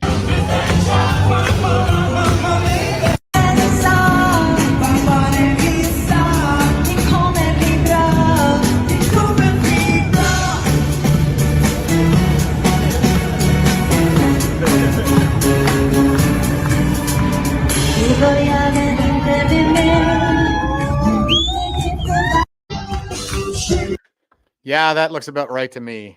Sweden was once referred to by Julian Assange as the Saudi Arabia of feminism. So they are severely cucked over there. And well, now they're realizing they need to get under this umbrella of protectionism.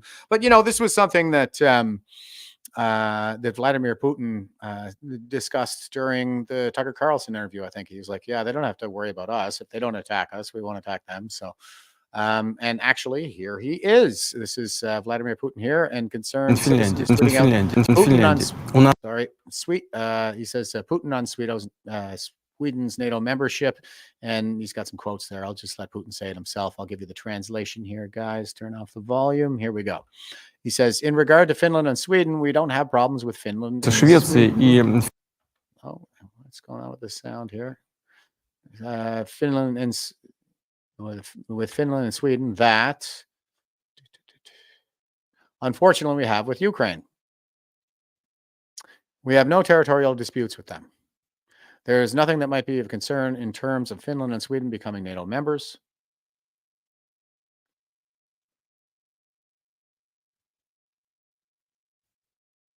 If they want to, please go ahead. But they should clearly understand that they didn't face any threats before this. Now, if NATO troops and infrastructure are deployed, we will be compelled to respond in kind and create the same threats for the territories from which the threats toward us are created. It's obvious. What don't they understand? Or why don't they understand that? What don't they understand that? Everything is going to be fine with us, but now there will be tensions. There certainly will. This is obvious and inevitable. I repeat, if there is a threat to us. So, he didn't have anything to worry about before, but if NATO continues to be aggressive toward Russia and Finland and Sweden happen to be NATO members, well, then that could result in a response in kind from Russia. And here is our fearless leader here, the cuttlefish crime minister. This is Daisy Media. He says, gaslighting, pro level. Quote, truly strong leaders don't use political and military to oppress people's voices. So this is with respect to Trudeau is making some comments here with respect to the purported assassination of Uvalde there, who I think may have actually died of a blood clot. Was he vaxxed? But I don't have that lined up right now. But anyway, here's Trudeau.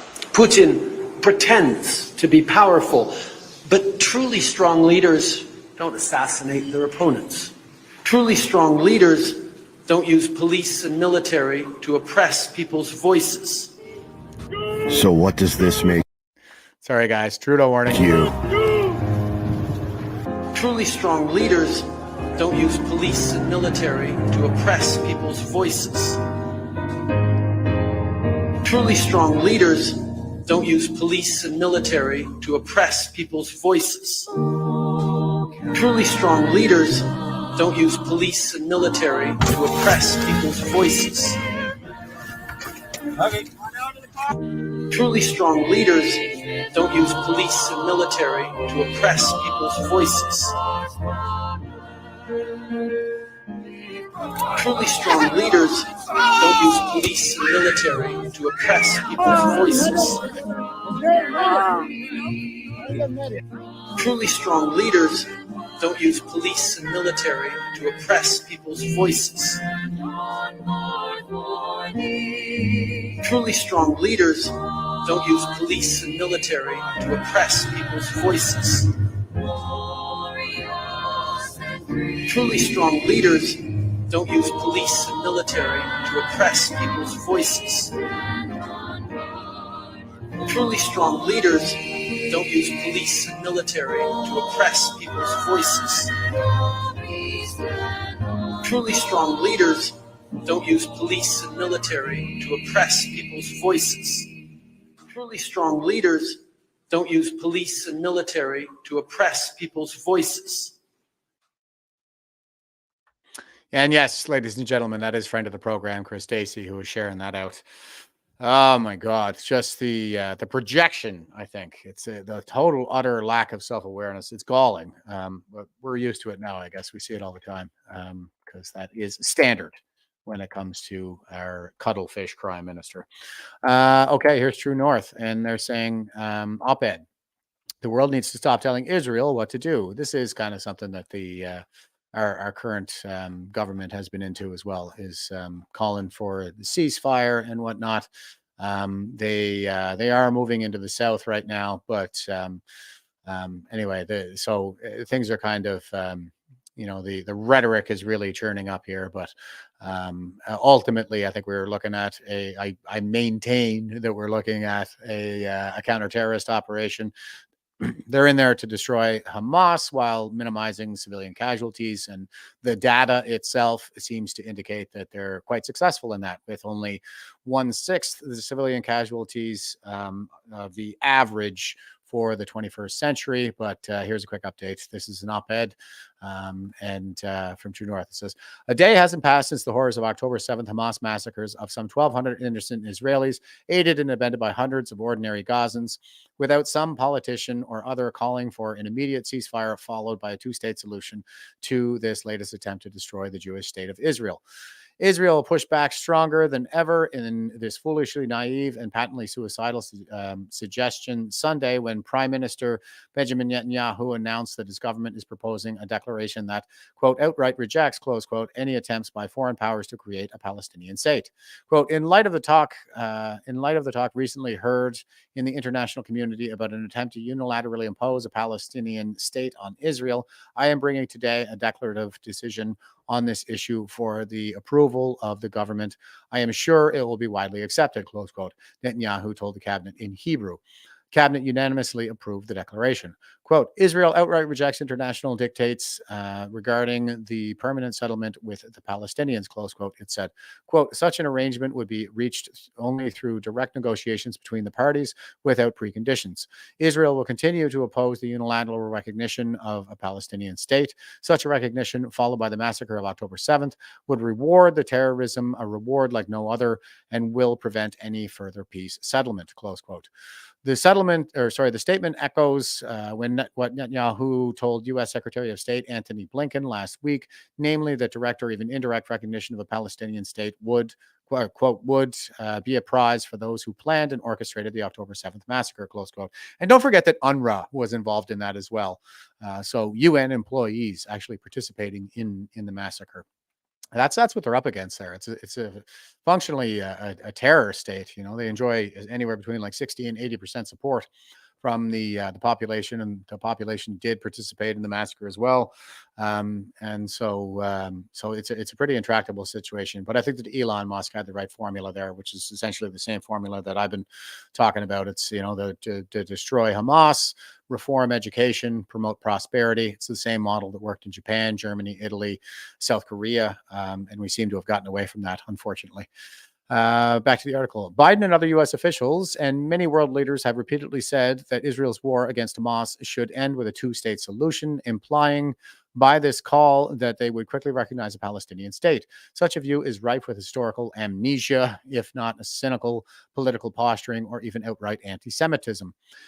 Israel has repeatedly attempted to make peace and accept a two-state solution with Palestinian and Arab leaders over the past 75 years, but all offers have been rejected, including the original 1947 UN partition plan that led to Israel's establishment, and Israeli offers in 2000 and 2008 that would have recognized a Palestinian state. Quote, I do not think a two-state solution is possible, and even if possible, it is not advisable. For more than 50 years, hundreds of self-proclaimed peacemakers led by the United States have attempted to coerce Israel and the Palestinians into a two-state solution, close quote. Former U.S. Ambassador to Israel, David Friedman, said last month. Friedman, who served as the U.S. Ambassador under former President Donald Trump, said the efforts fail because Palestinians won't accept a Jewish state. There's a high likelihood a Palestinian state would become a terror state, and the West Bank is a biblical Israel, meaning Jewish and Christian holy sites would likely be destroyed absent any Israeli control. Former Canadian Prime Minister Stephen Harper strongly condemned efforts to impose a quick two-state solution in a National Post editorial titled, Israel's War is Just, Hamas Must Surrender or Be Eliminated. He used unequivocal words that would never be echoed by Justin Trudeau, who has unequivocally muttered out of both sides of his mouth on this war. Quote, Israel's war objective, the elimination of Gaza's Hamas regime, is essential, close quote, Harper said. Quote, leaving the job unfinished with Hamas's existence tolerated and its actions contained has been tried and it has failed. The Israeli people cannot be reasonably asked to return to the pre-war status quo. That is the position of our own nations. Our own nations took toward the attacks launched by Nazi Germany against it. Against us. Israel has an absolute right to absolute security now as we did then, close quote. And they do have, the last time I checked on the numbers here, about 3/4 of Hamas has been destroyed in terms of number of battalions anyway. So I think it's 18 out of 24 battalions have already been destroyed. They're really just going into this last push here. So it would be absolutely ridiculous to expect them not to. All right, quote, suggestions that a victorious Israeli army should simply walk out of Gaza and assume some harmonious, quote unquote, two-state solution will emerge out of thin air is insincere and hypocritical, close quote, Harper added. Quote, I dare say it is also beyond foolish. This is precisely what Israel was persuaded to do in 2005, and it is why we ended up here. Ended up where we are today, close quote. Exactly. I've been saying the exact same thing. Harper took note of the anti-Israel mantras such as, quote, from the river to the sea, close quote, and, quote, settler occupation, close quote, that fundamentally reject the idea of a Jewish state. And the settler occupation is part of the propaganda that they hurl at us as well. That's what they say about any Western nation that's not in their indigenous homeland. But we even have, apparently Scotland is too white because even though whites are indigenous to Scotland. But the settler occupation is something that's been around since the 50s, starting with Russian propaganda. And I think the Chinese really picked that up and amped it up in recent years. And we see that a lot with the, colonialism, anti-colonialism in Canada, and especially the residential schools narrative, especially around Kamloops, which we all know. There have been no remains actually found at the Kamloops site. That was all a preliminary radar report that they just ran with and kept the flags at half staff for 6 months in a truly Maoist cultural revolution. Back to the article. Quote, we must stop pretending a two-state solution can be pursued in the face of the continued propagation of such a view, close quote, he said. Such words need to be heeded when it comes to the Palestinians. The world needs to stop telling Israel what to do and how to do it. Okay, so I think that it's their lives. Like they are the ones who end up dying if they screw this up. So I think that we should probably, and that is the thing. Like we're always talking about how the West needs to stop meddling. Actually, I think Israel is a Western power, but we need to stop meddling in the affairs of other countries. But when it comes to this one, it seems that doesn't apply, and I think it's because it is a Western power in the Middle East, and therefore it's a lot of strategig value. And it's the same anti-Western psyop that we see being inflicted on us that's constantly being hurled at the Israelis. Okay. And here is an example of exactly what they're up against here. I've been talking about this quite a bit. It's the phenomenon of global jihad. So here is Zephyr Heretic, and he says, sensitive video. A Muslim toddler slits the throat of a teddy bear, shouts Allahu Akbar, while his father encourages. When would such people evolve enough to be part of the civilized world? Well, I don't think it would take that long. I would say probably 4 generations. That's kind of what I'm putting forth as the model, in terms of the, destroy the evildoers, reform education, promote prosperity, and 4 generations later, we got ourselves a modern liberal democracy like Japan, for example, or South Korea. So that's my best guess anyway. But here is this toddler, and an example, I think, of what is a little bit, more than a little bit, but all too common in a lot of places. So here we go.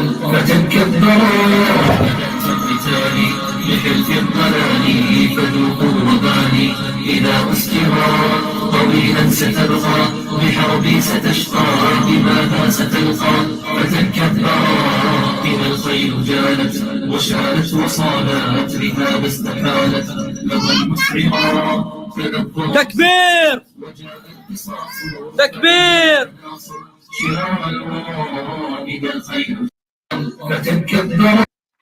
So there you go. And we've seen this kind of stuff where they're simulating attacks on IDF soldiers and whatnot inside UNRWA schools in Gaza itself. I've shown footage of children. They showed dead Israeli children being dragged across the ground while you could hear Gazan children shouting Allahu Akbar in the background. So there's a real problem with indoctrination. This is probably the problem across the world, really, is indoctrination, its worldview. And we need to start challenging. We need to step into that ideological battle space and start challenging this stuff. But because of political correctness and wokeness, we seem not to. Okay, and here is, it's the same account. It says Zephyr Heretic, and he says, Muslim bro feels, quote, tortured and hurt, close quote, because non-Muslims exist. So here is, I think this is in New York, but here we go. We're done hiding. We're done. We're done being tortured and hurt and judged. This is the correct religion. This is the religion that all of humanity needs to be a part of, Islam. And we will not stop until it enters every home. So I want you to repeat after me. I want to hear it in every single district. It should tremble. Brooklyn should hear it. The Bronx should hear it. Yeah, it is New York. Queens should hear it. Say it as if the Ummah depends on this, my brothers and sisters. La ilaha illallah. Muhammadur Rasulullah. There is no God worthy of worship except Allah, the God of Jesus, the God of Moses, the God of Abraham, and the God of the last and final prophet Muhammad sallallahu alayhi wasallam. We're done hiding. We're done hiding. Yeah, I mean, I talk about these ideas that exist that are mainstream, really, in Islam, like taqiyya and kitman. Kitman is the hiding of one's true beliefs, and taqiyya is actively lying about them, which are endorsed in mainstream Islam. And hijra is another one. Hijra is like a conquest through migration. So, they will migrate until they get to be about 2% or above in the population, and then they get to be political Islam, I think, is what we're looking at here. They get to be quite problematic in a lot of ways. So and Colleen is pointing out the Muslim Brotherhood stated in 1927 they would take over the world. That sounds about right. I can't confirm the date or anything like that, but yeah, definitely an issue. And Tony is saying we played cowboys and Indians as kids. Yeah, and you know what's interesting to me that I like to point out about cowboys and Indians is there were no bad guys. It was like it was just a way of picking teams. There were no bad guys in cowboys and Indians. It was that's something worth reflecting on, I think. And Patricia is saying something about some videos that she sent me on both sides. I did send you videos, Jeff. Yeah, I mean, I think maybe you're talking about the Gaza conflict there right now, but I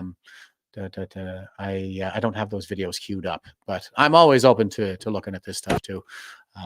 But ultimately, I'm coming to the judgment that you know, that the Hamas were the aggressors in this. There wouldn't be any war if it were not for October 7th. And, you know, there was a ceasefire on October 6th, a massacre on October 7th, and on October 8th, there were, Muslims pouring into the streets all over the world, chanting Intifada and calling for a ceasefire. And now everybody's calling for a ceasefire. And it's like, well, no, you can't let them get away with it. You can't let them win. You can't give them what they want. That's only going to encourage more terrorism and more massacres. Okay, here is Spayer868, and he is a friend of the program, a fellow veteran, and he has a nice video clip here. He says, we will always tell the truth, whatever the cost. This film will shatter the narrative. It is the next step in our journey. Can I count on you? Will you join me? Visit flynnmovie.com and sign up to be the first watch. So this is General Michael Flynn. He's got some really good commentary that I think is very much in line with a lot of what I've been saying about the state of a world, about the true state of the world here. It's about a 1 minute clip. Here we go. War is this massive racket. I mean, we are at war constantly. Peace is the aberration and war is the norm. So if I was to give a grade, like you get in grade school, right? I give us an A+ for participating in these never-ending wars. I give us an F for winning. When we fast forward to today, really from the 60s, 70s, 80s, 90s, 9/11, and the wars that we're constantly at, can you tell me when we weren't at war? For those that are running our country, they want this perpetuation of war. And you have to ask yourself, what is the purpose? All we're doing is we are spending. There are those that are profiting, and there are those that are sacrificing. War is the easiest racket.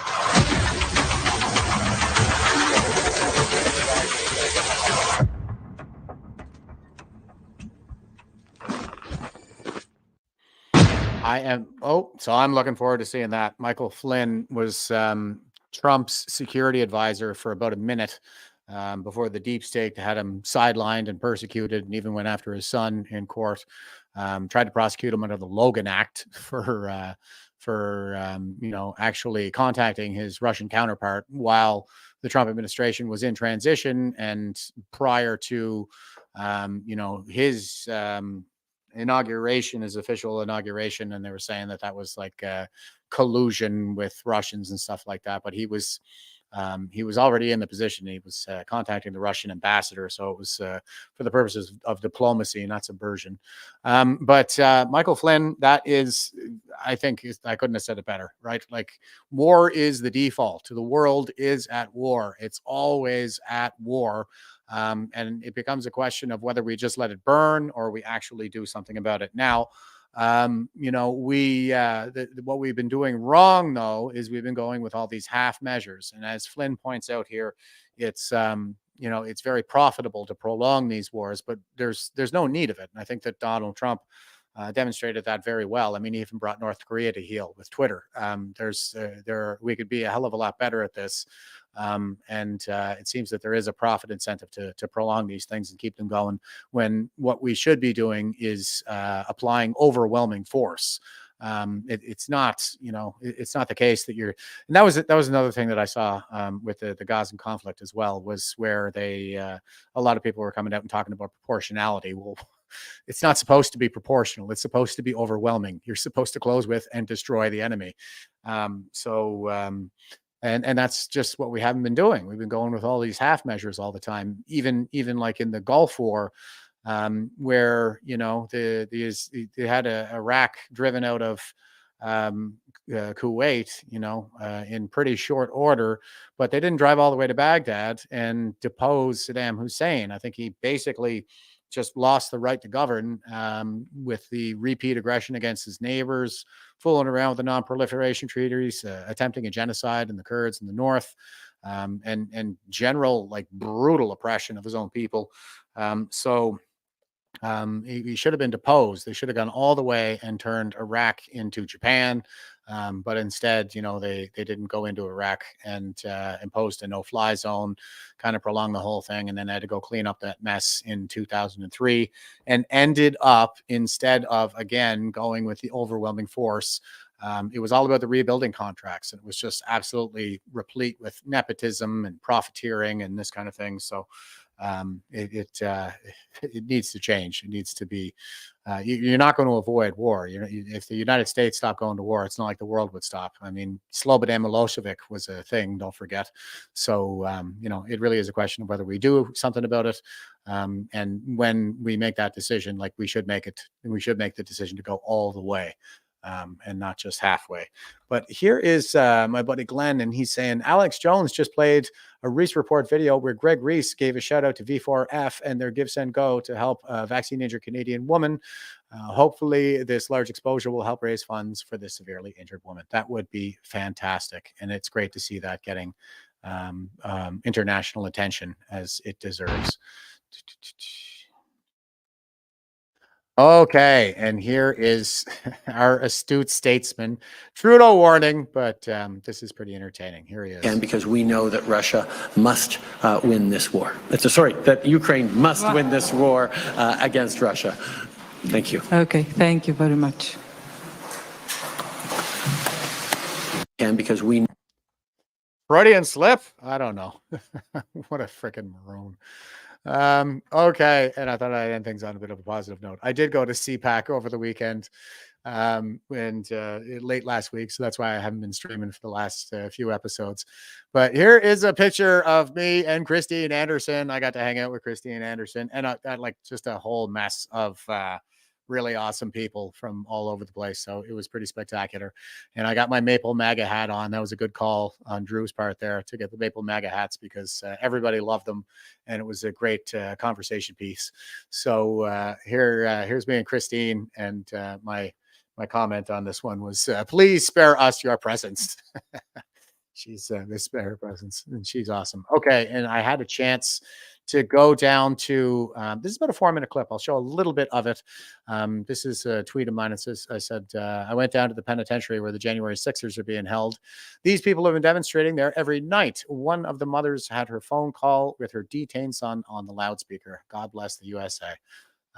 Yeah, this was a pretty moving experience, actually. I'll just show a little bit of it here so you guys can have a flavor for it.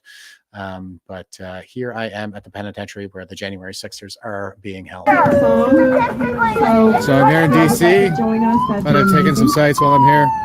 I came down to check out a January 6th detainee protest. Got some counter demonstrator or two across the street being nasty, but it's not hard to tell who the good people are.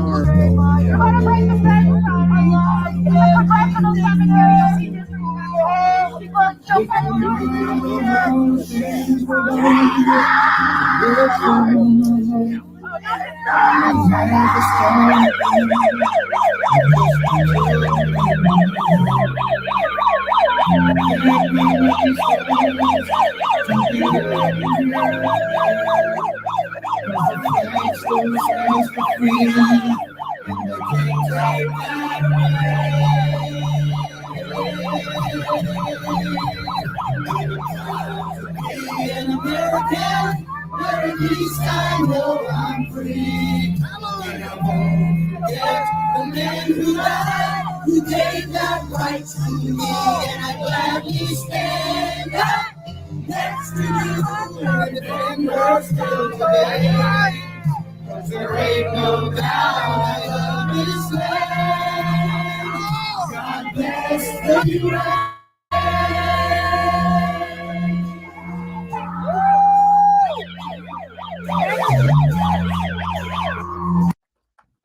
So really phenomenal people down there, guys. I was so glad that I took the time to go down and check this out. Apparently I came in just on the tail end of it. I heard 9 o'clock when people told me about it, but I guess that's just when they sing God Bless the USA. And you can see they got the huge American flag they're waving around there. And there's some Antifa types across the street just being nasty, but these people were really awesome. And they've been doing this the whole time. This is from January 6, 2020. This has been going on. And these people go down there every night and do this. So it was pretty incredible. And here, speaking of incredible, here is We went out to a piano bar on the second night, and there was a really strong Canadian showing, by the way, at CPAC. Holy smokes, I ran into a lot of Canadians. And I think basically the bulk of it all ended up at this piano bar just down the street from the hotel. And here is Christine Anderson and Theo Fleury on stage doing a duet. Life is older than the trees, younger than the mountains, blowing like the breeze. Country roads, take me home to the place I belong. West Virginia, Mountain Mama, take me home. Country roads, all my memories gather round her. My new baby, strangers to water. Dark and dusty, painted on the sky. Miss the taste of moonshine, teardrops fly. Country roads, take me home to the place I belong. West Virginia, Mountain Mama, take me home. Country roads, I hear your voice in the morning hours. She calls me. Radio reminds me of my home far away. Driving down the road I should have been home yesterday. Country roads, take me home to the place I belong. West Virginia, Mountain Mama, take me home. Just you one more time. Okay, right on. And yeah, somebody was just saying, Serena was just saying, wonderful to see Christine Anderson singing, having a good time. Love her. Yeah, she was just a gem. I had a lot of fun hanging out with her, even though she was kind of jacking me up for not wearing a tie. She seemed to think that I should have had a tie on when I was talking to her at this this particular event. But anyway, screw ties. I wore one when I was in uniform for 20 years, and I'm just like, no, I'm good. Okay, and here is one more clip here, just from the piano bar. We, like I said, we had a strong Canadian contingent there, and the pianist actually closed the night out with "Oh Canada." These guys were great. Check them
Pretty spectacular stuff, right? Yeah, this piano bar was a really good call, whoever made it.